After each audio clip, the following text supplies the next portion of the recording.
Assalomu alaykum, asakuylar obunachilari. Bunaqa narxda, bunaqa lokatsiyada aniq uy topa olmaysizlar. Jigarlar, mana biz sizlarga ilinib, mana shunaqa uylarni istab izlanib topib yuribmiz sizlarga. Ma'lumotlar video davomida. Hurmatli obunachilar, bu uyimizning kirish qismi. Xo'p. Uyimiz pishirishda ko'tarilgan 6 sotix 6 xona. Bu yoqda 5 xonamiz, oxirgi xona podvali bilan. Xo'p, bu yoqda bir xonamiz bor, tagini garaj qilib foydalansanglar bo'ladi. Uyimizda bo'sh yer maydoni ham bor. Naves qilasizlarmi? Nima xohlagan turda foydalansanglar bo'ladi. Dokument, svet, gaz, suvdan muammo yo'q. Eng muhimi uyda uyoma qo'shni oldinglar-ku. Qo'shnilar ham zo'r inshaalloh. Qo'shnilardan ham muammo yo'q. Shunaqa zo'r, arzon uylarni o'tkazib olmaslik uchun asaka uylariga obuna bo'lib qo'yishinglarni so'raymiz. Bo'lmasa bunaqa arzon uylarni o'tkazib olasizlar.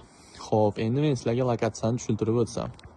Lokatsiyamiz bu yoqdan kirishda, Koltsovoy kottejda yemxonani oldidan chiqqanda chap qo'ldagi ikkinchi ko'cha. Ulgurib qolinglar, tezda sotilib ketadi inshaalloh bu uyimiz.